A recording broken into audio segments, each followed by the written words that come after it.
Here we are, loading up, ready to depart for our first day out on the drive up to the Arctic.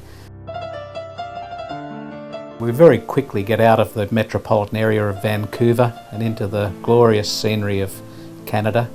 It's just beautiful everywhere you go. And we're travelling first along the sea to sky highway, which runs from the tidal waters up onto the mountains at Whistler.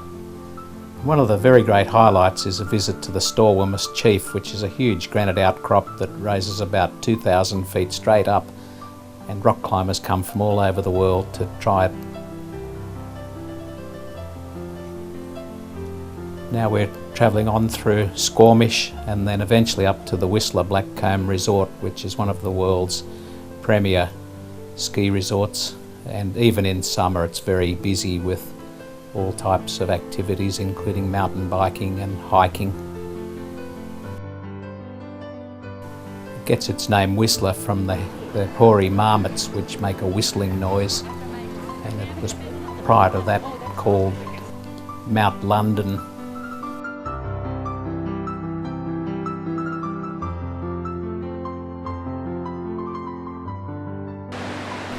Beautiful mountain streams. This particular one is Cayush Creek, which eventually flows into the Fraser River. Hey Phil, fall in, mate. You can swim in it, mate. It's not that... Is it cold? It's not. Once again, we're following the Cayush Creek just before it flows into the Fraser River, and this particular spot is a great opportunity for people to spot mountain goats and sheep.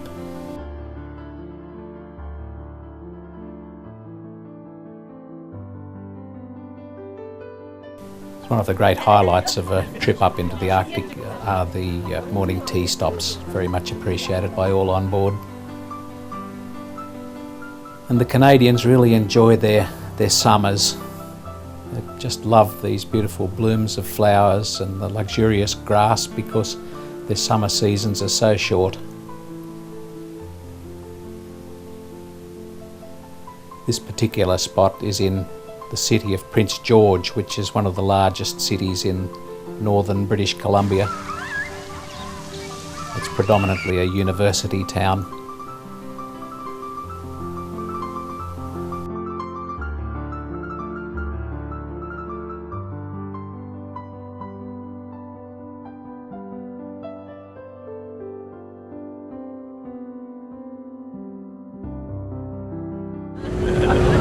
Give us a wave. That's a waste of video.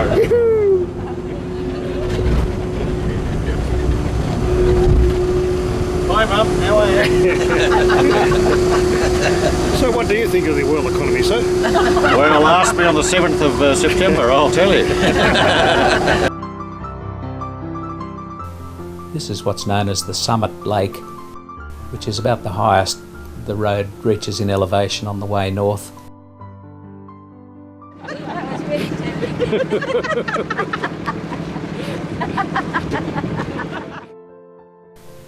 Travelling in summertime is a good deal easier than in the winter. Dawson Creek in northern BC is the start of the historic Alaska Highway, which was put through in the World War II, early years of World War II. And this is the Mile Zero marker post, and it's a must-see site for most tourists heading up this way.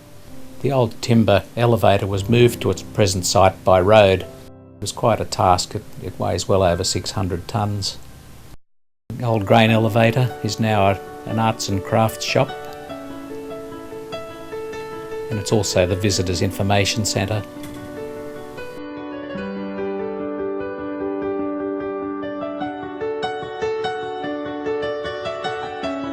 There's a great display of animals of the Arctic.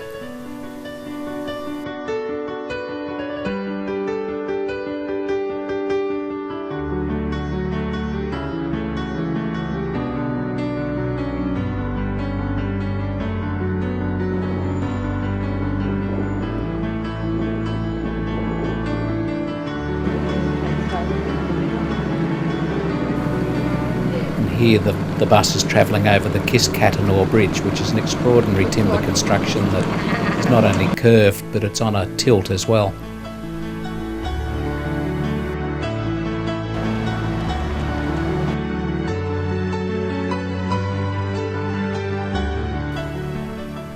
It was built by soldiers during World War II.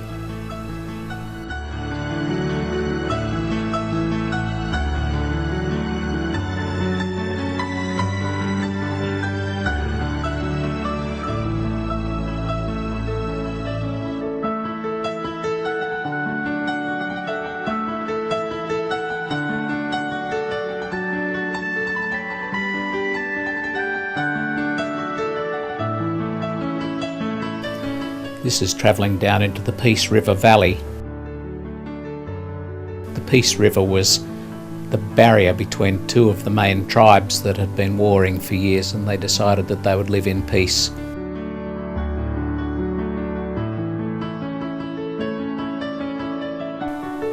This is Charlie Lake, where during World War II there was a tragic boating accident and a number of US troops were drowned, and now there's a beautiful memorial to their memory.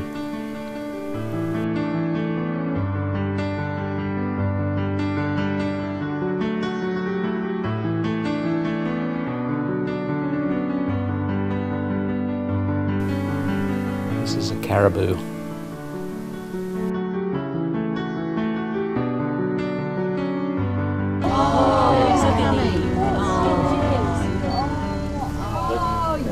We often see bears along the way, two types of bears mostly. This particular one is a black bear.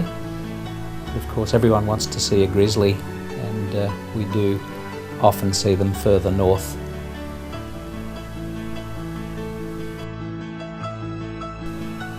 And we also see the rancheria bison herd. Hundreds of animals graze the lush grass along the side of the Alaska Highway.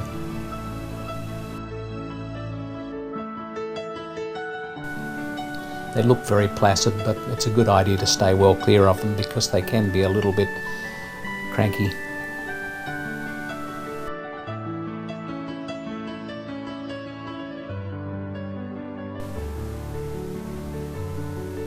And during the war, the Americans really enjoyed the hot springs at the Yard.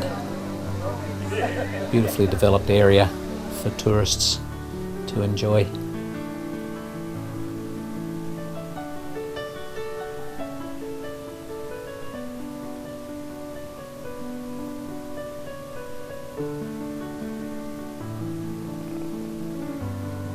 In late summer, the bears are busily grazing, and they often don't particularly take too much notice of us. They're just anxious to eat as much as they can to go into winter in top condition.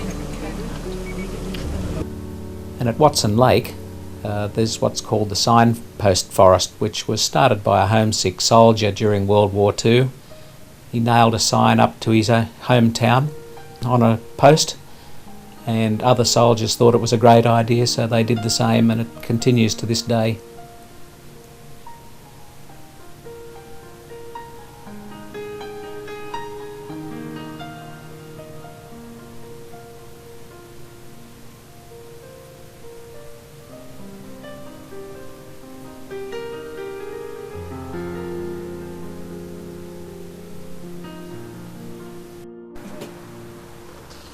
Another wonderful stopover on the Alaska Highway trip is a walk into what's known as the Rancheria Falls. Here we are, ladies and gentlemen, walking along this boardwalk, and here's a man-eater right in front of us. Ah! She'd bite the head off any man she sees.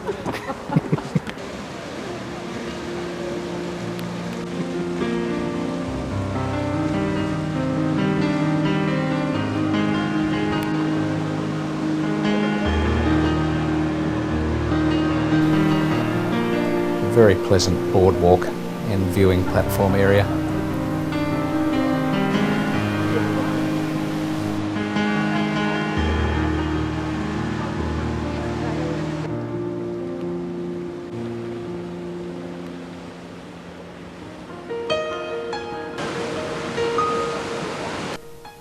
And once again on the Alaska Highway is the overlook of Teslin, the longest bridge crossing on the Alaska Highway on the 1400 kilometre journey north.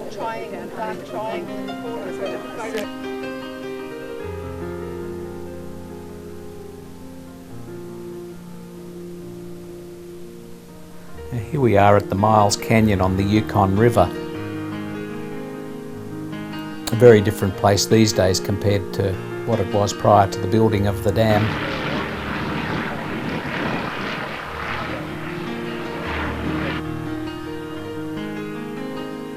The famous White Horse Canyon.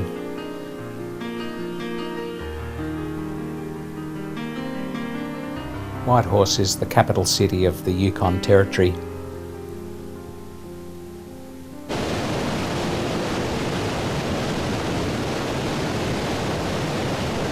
All of the power for the city of Whitehorse is generated by hydropower.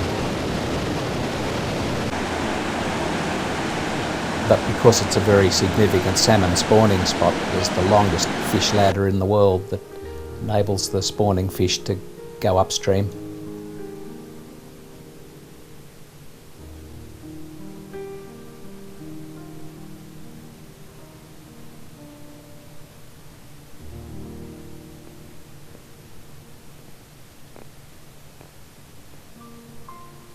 The Yukon River is one of the longest rivers in North America, and during the gold rush era a lot of the stern wheelers plied the river, particularly during the gold rush, but this particular vessel, the SS Klondike, was in daily operation up until as recently as the 1950s. It's now a heritage site administered by Parks Canada.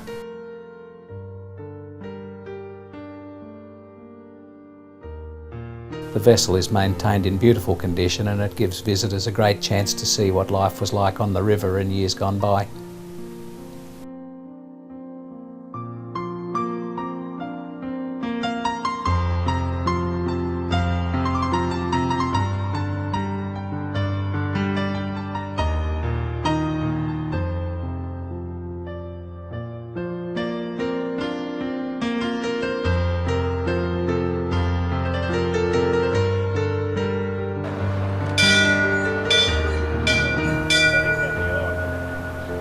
It's amazing to think that these vessels have to be winched out of the river before winter because the river freezes solid.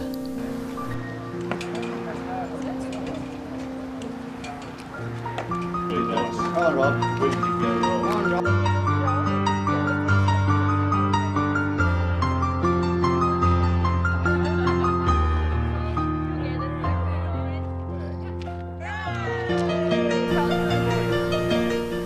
Another wonderful attraction of Whitehorse is the Beringia Centre, and all things Ice Age are on display here.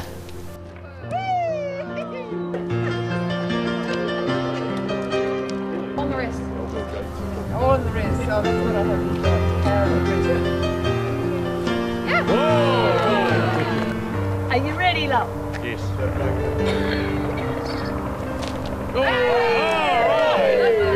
I'll give it to you, man.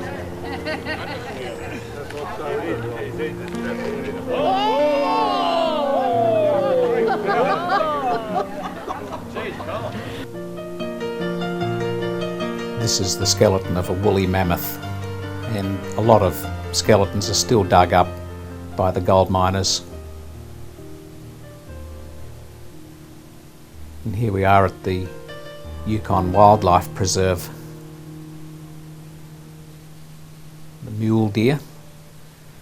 They have that name because of their large mule-like ears.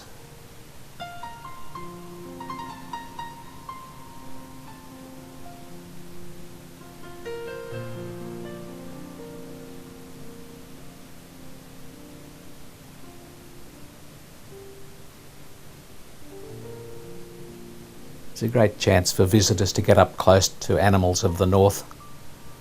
This is a lynx, one of the wild cats of the north.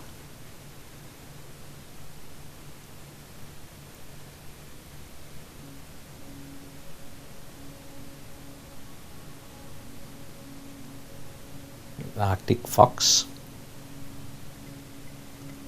and a bull moose.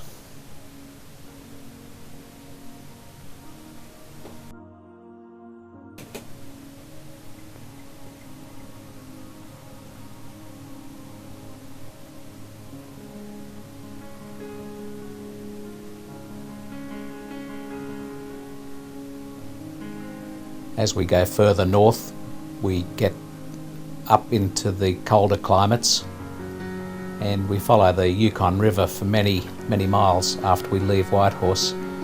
Here at the Five Fingers Rapids was one of the spots that created all sorts of problems for the stern wheelers during the river travel days. And a helmet. They often had to winch through the rapids with steam-powered winches.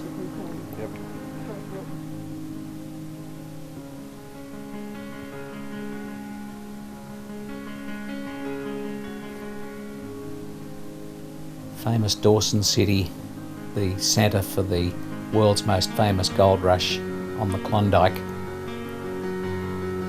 It looks like a film set, but it's all original.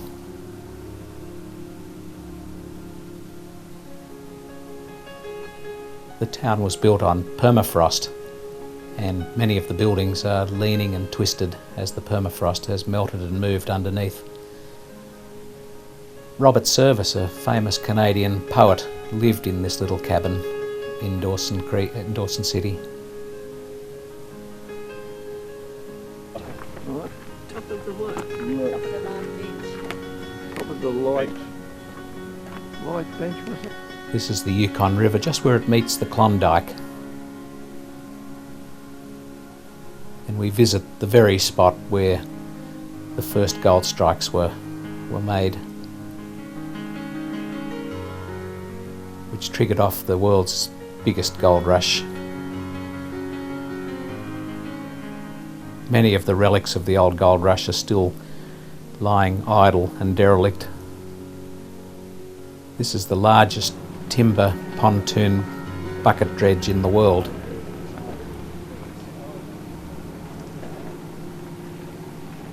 Simply known as Dredge Number 4.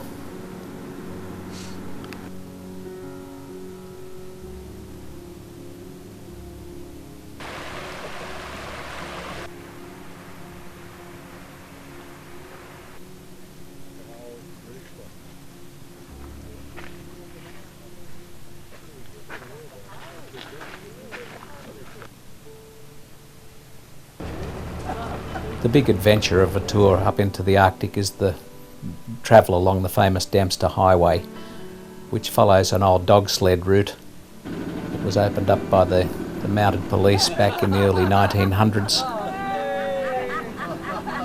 And during the 1970s it was made into a vehicular road.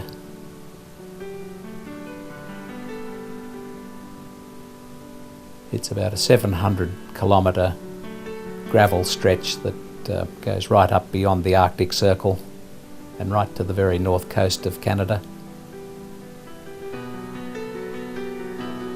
The highlight of the visit, of course, is through the Tombstone National Park, and you can see the tombstone off at the end of the valley.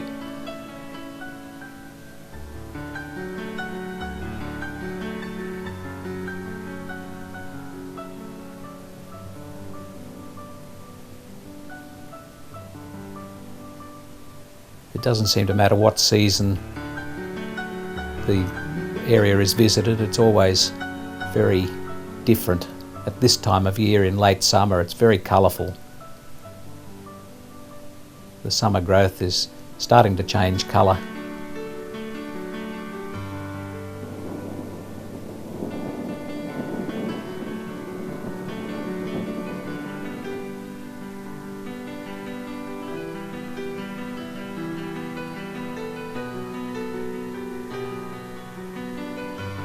The further north we travel, the trees get smaller.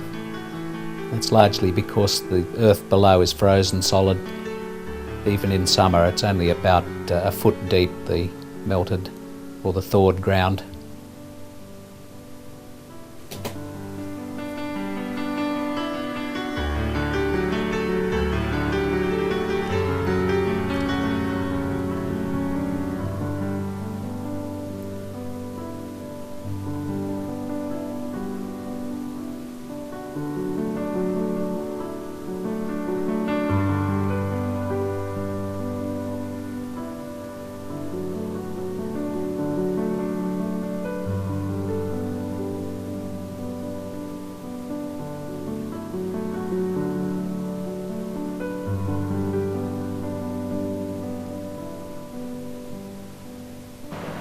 The rivers in this part of the world flow north into the Arctic Ocean.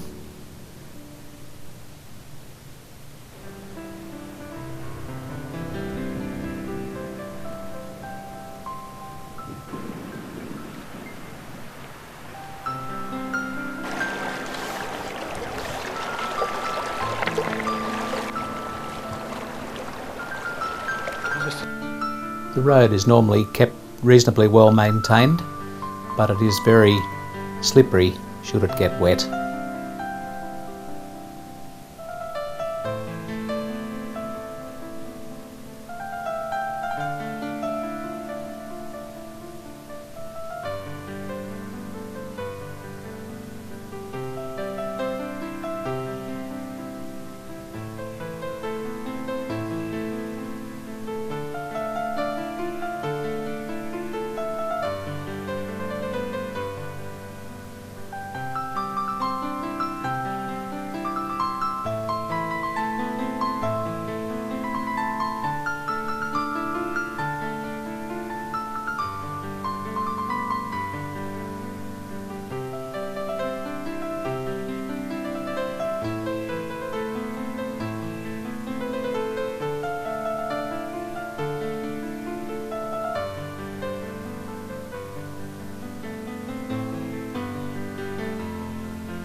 Around halfway along the Dempster Highway, we drive up onto what's known as the Eagle Plains.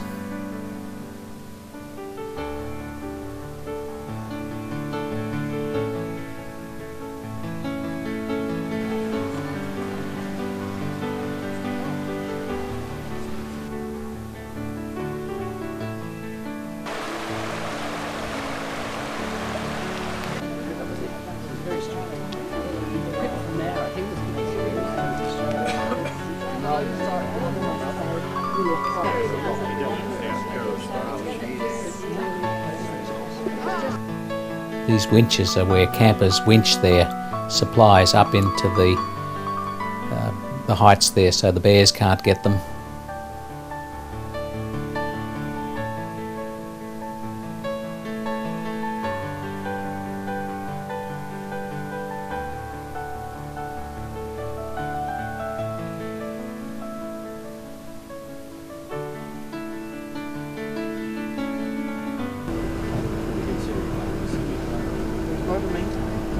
During the summer we need to cross the two major rivers by ferry,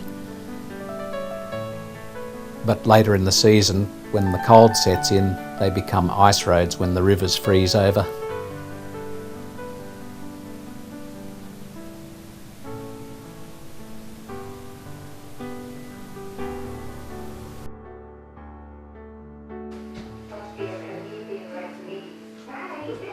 You take a picture of my grandfather, it's 1901 in Dawson City. Yeah. He settled in meat and, you see, dog team, toboggan, March 21, 1901. They settled meat to restaurants, eh? Right. Caribou meat, sheep meat. It's my grandfather.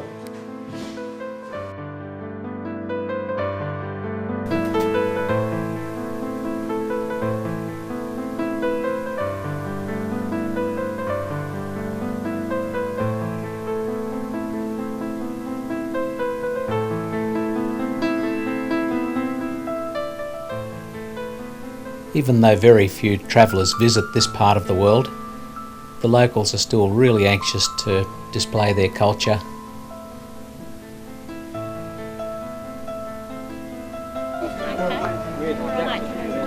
We're in the movies, And the last obstacle on the trip north is crossing the world's 10th largest river, the Mackenzie. The Mackenzie River drains the Great Slave Lake.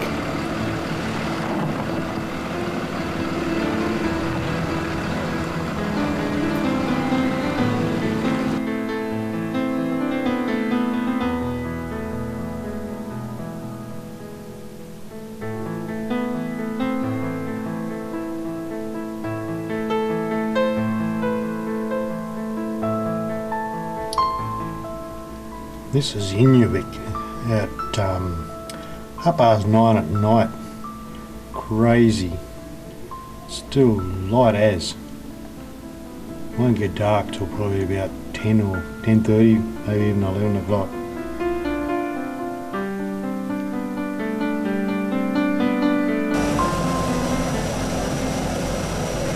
The Dempster finishes at a town called Inuvik, and the last 100 miles or so of the trip to the Arctic North has to be done by air because of the muskeg swamps. During the winter, however, it's easy to drive a vehicle up there across the ice roads, which go down the river and about 5 kilometres out to sea. During the summer, the area is serviced by barges. The highlight of our visit is a trip to the little Eskimo town of Tuktoyaktuk.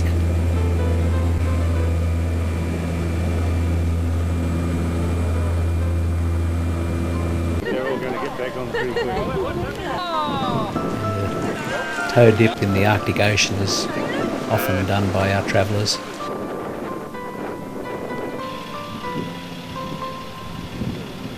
It's amazing that my people are only 2 generations from being nomadic, living in the middle of nowhere, to being able to sit in the boardroom and talk the language of the business people. You know, I was the leader of my people for over 20 years. I negotiated agreements with the government of Canada, government of the Northwest Territories, oil companies like British Petroleum, Esso Resources, Chevron, and so on. Negotiated those kinds of agreements for the protection of the environment.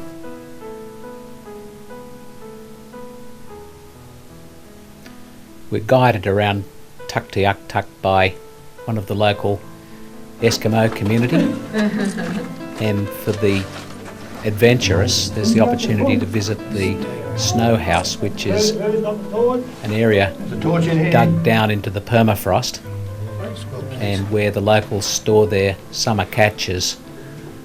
Okay, folks, who's coming down? They store fish, seals and whale blubber. Whoa.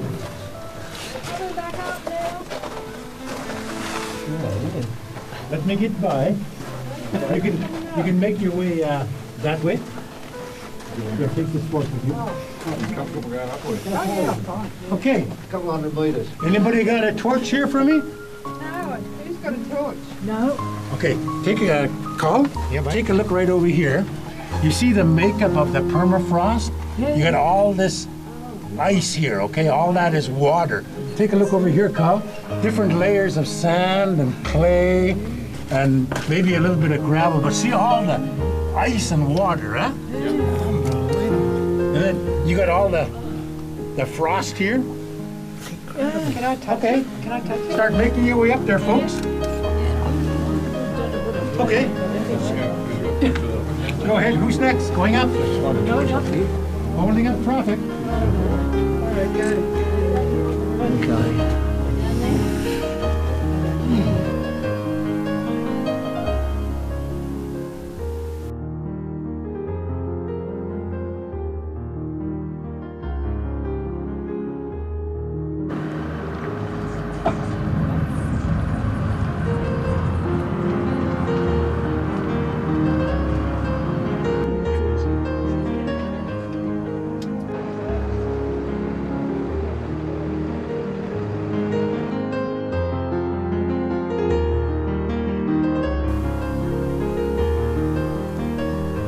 Fort McPherson. It's one of the oldest settlements in the Arctic North.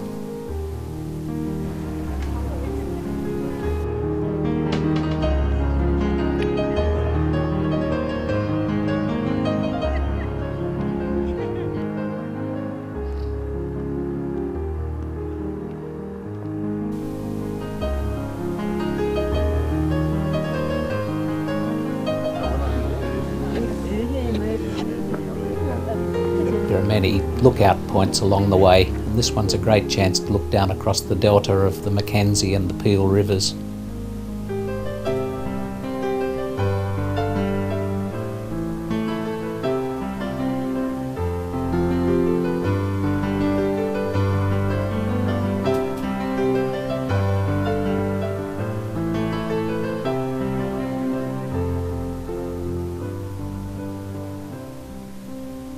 the border between the Yukon and the Northwest Territories is up on the Richardson mountain range, which is the northernmost section of the Rocky Mountains.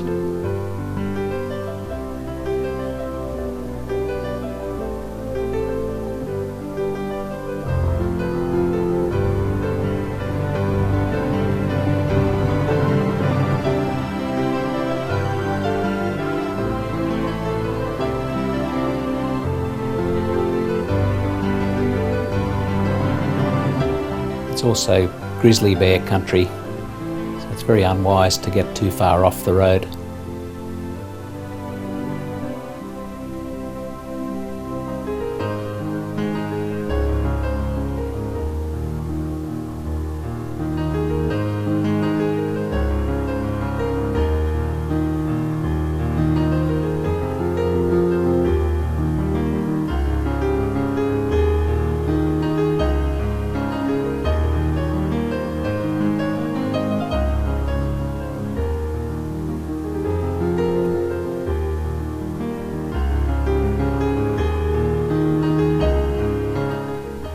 The weather can be so changeable at this time of year.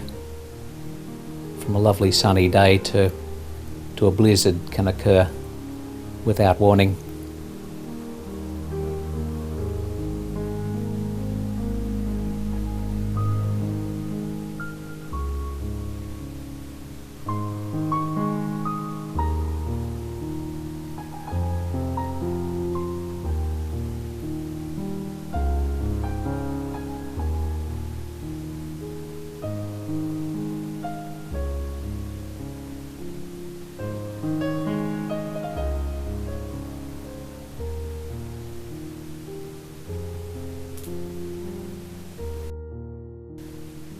Another really popular spot that we stop along the tour is at the pretty little village of Carmacks on the Yukon River. There's only 3 bridges across the Yukon, and one of them is at Carmacks.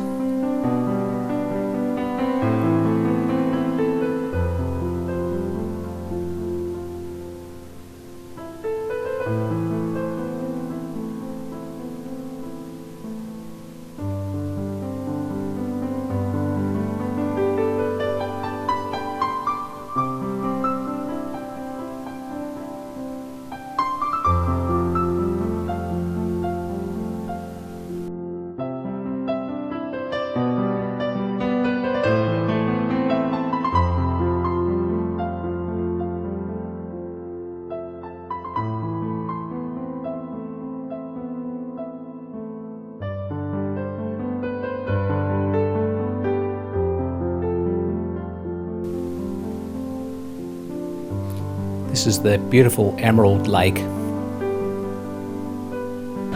I'll get out the road.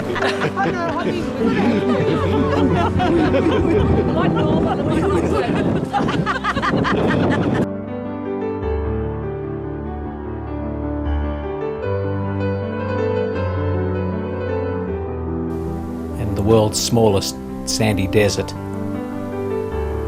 at Carcross.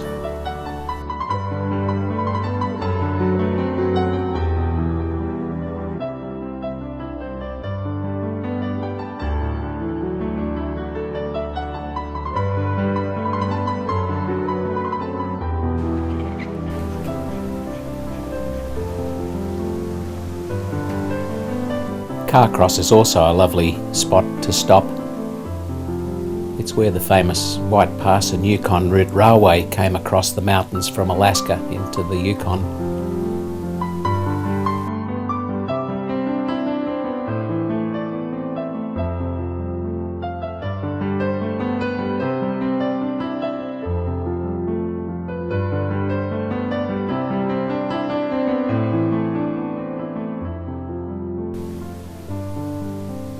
The road over the mountains here was only built in the 1970s.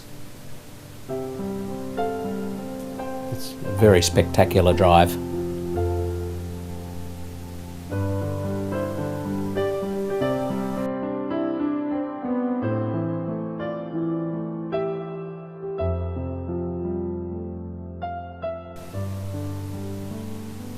It's a very heavily eroded and glaciated area. This is the Canadian border crossing.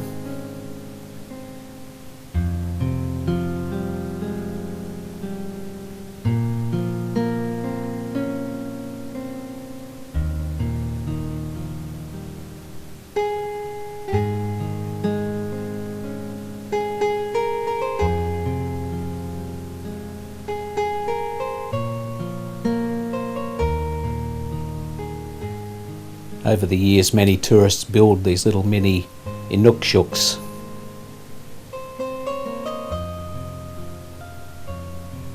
There's thousands of them scattered around the landscapes wherever people can pull off the road.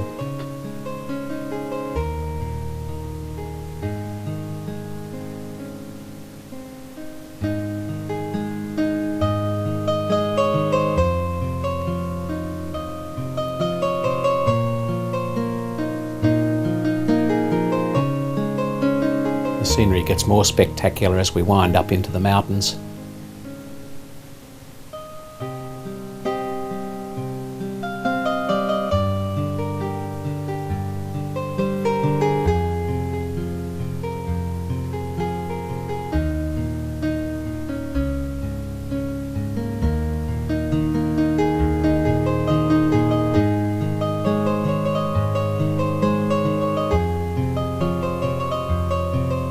Then once we're over the summit, we wind our way then down to Skagway.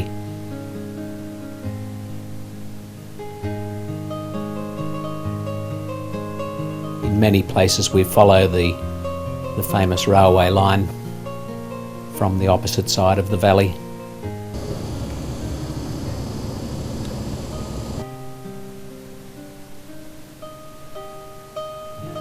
And Skagway is down at tidewater level. It's one of the major stop-off points for cruise boats on the Inside Passage voyage.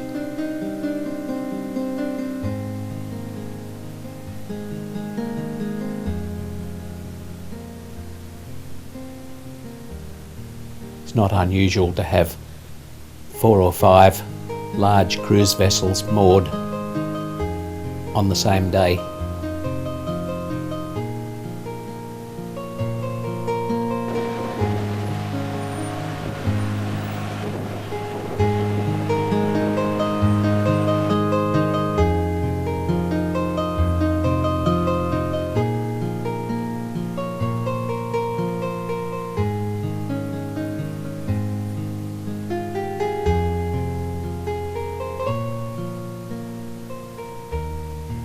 One of the old snow ploughs on one of the locos.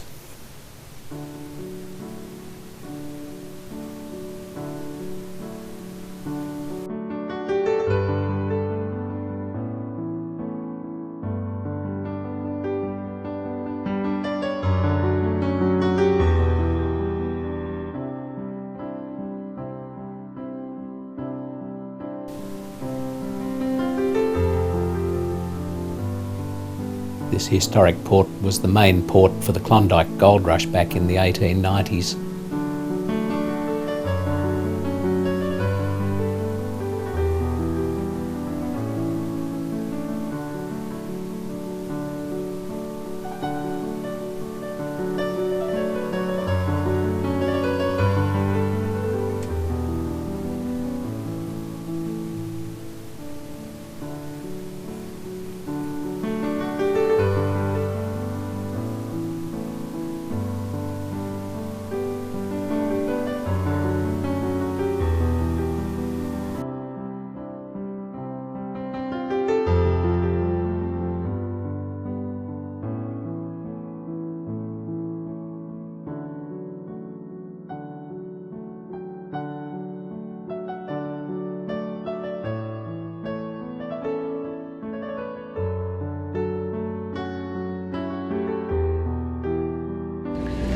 Now you'll also see the number 52, it's a little bit rusty. This one hasn't ran for a long time.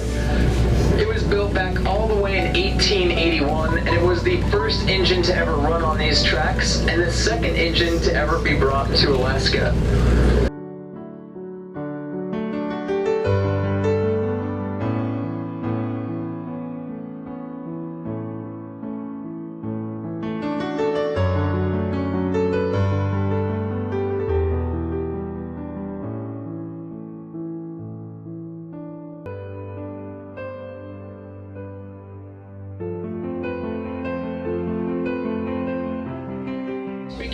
roads. If you start looking down below us, straight to the left, straight down about 200 feet, you may see some remains of an old wagon road down there. This is Brackett's toll road. Now Brackett was building the first road through here. He only made it about 10 miles when he ran out of funds, so he started charging miners and hikers $1 per person.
They lost them all.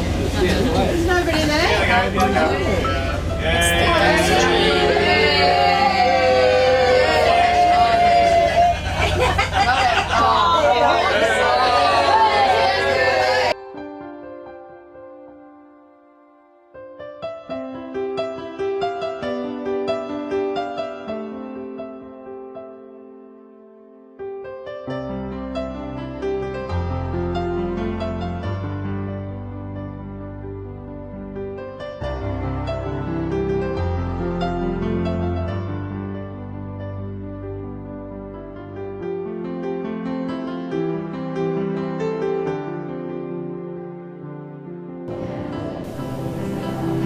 Here we are boarding one of the ferries on the Alaska Marine Highway system.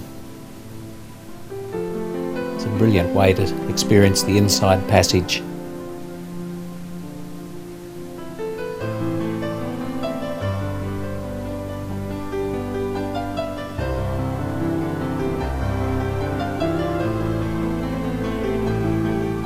This is one of the most popular voyages in the world, and it's easy to see why.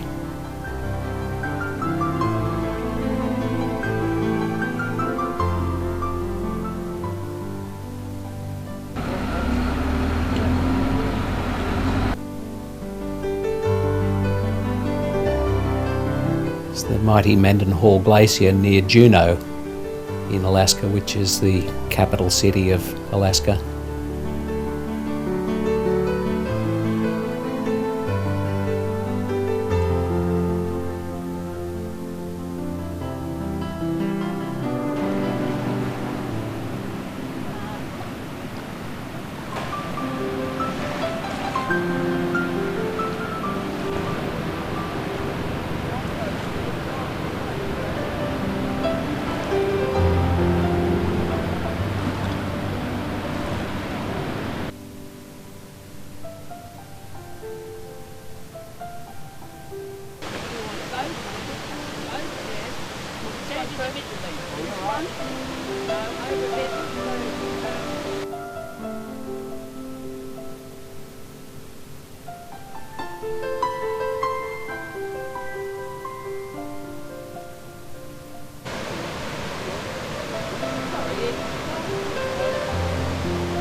Take a panoramic shot. That's the point, yeah. How about a panoramic, honey? Right. Yeah, I think I can do that.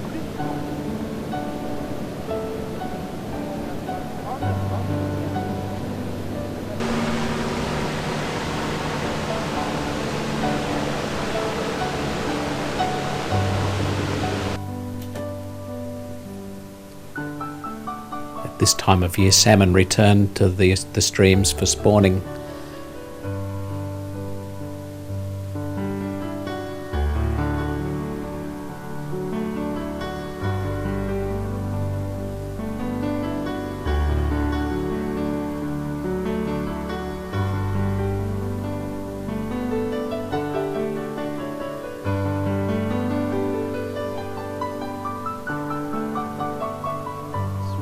Bald eagle. They're very common up in this part of the world.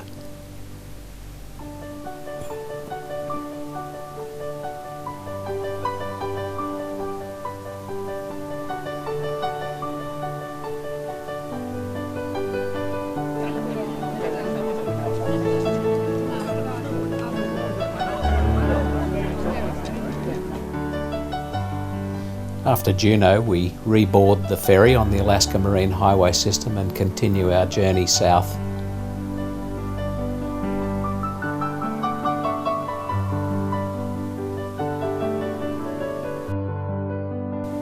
We pass by many little fishing villages, often with backdrops like this.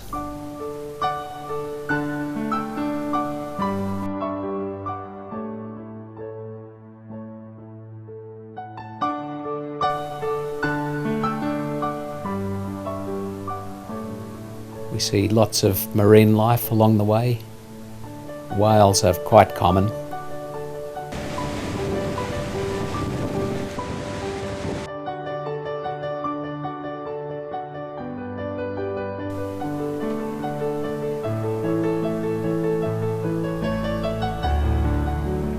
The voyage is mostly very comfortable in the enclosed waters of the Inside Passage.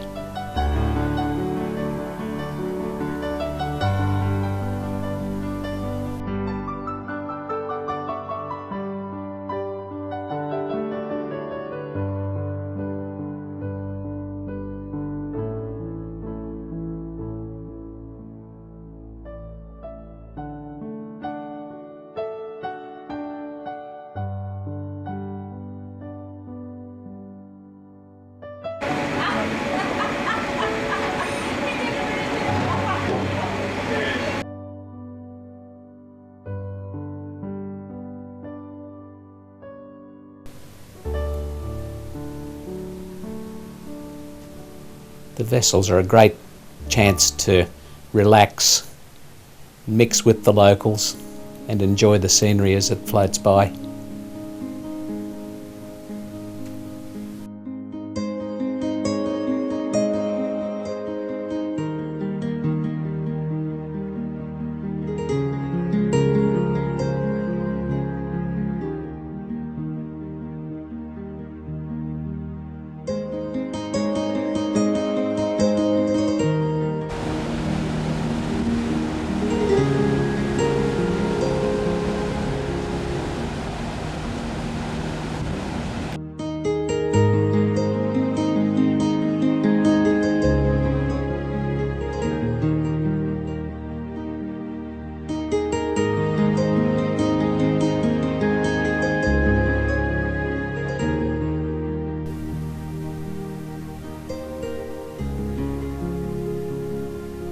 The vessel steams through the night and the days are really quite lengthy at this time of year.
An interesting stopover on the voyage along the inside passage is a stop at Ketchikan, which has a rich history of Russian ownership, and the town is interestingly built out on pylons out into the water because the landscape around is too steep to build on.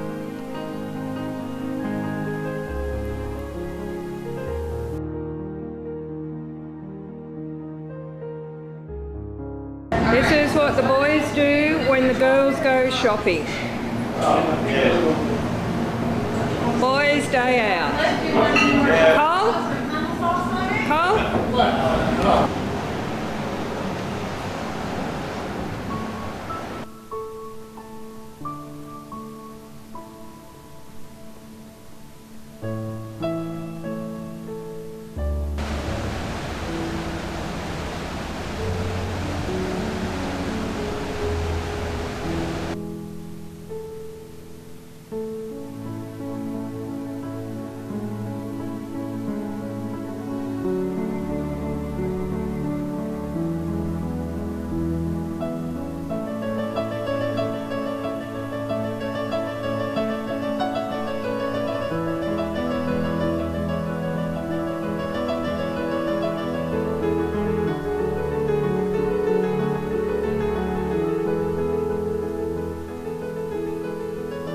We get off the ferry at a place called Prince Rupert and continue our journey by road back to Vancouver.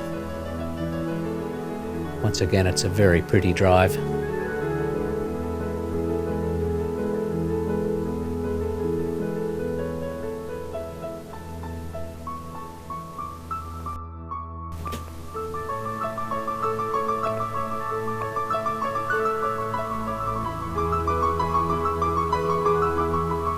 As we get further south, we get into forestry country and into ranching country as well.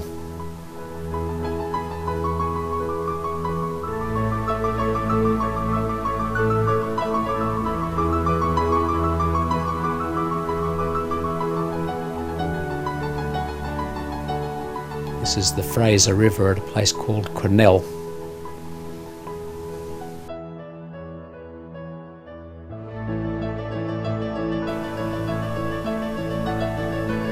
We stop at the famous 108-mile roadhouse, which was on the Caribou Road that ran from Lillooet up into the goldfields of the Caribou region in British Columbia.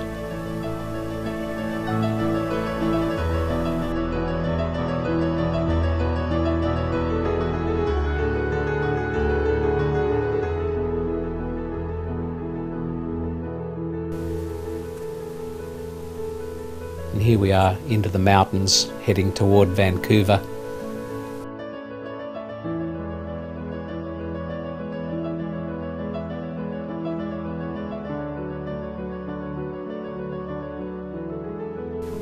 This is the Thompson River, which is one of the most popular spots for whitewater rafting. But we also travel alongside the famous Canadian Pacific Railway.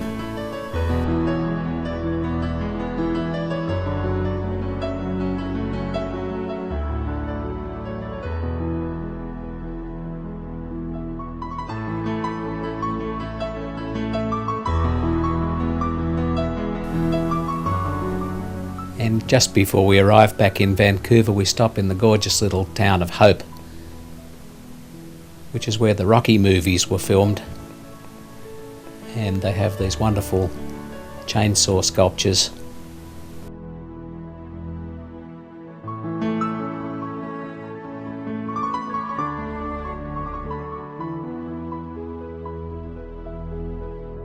Well, here we are, having completed another epic journey of some 8,500 kilometres over several weeks.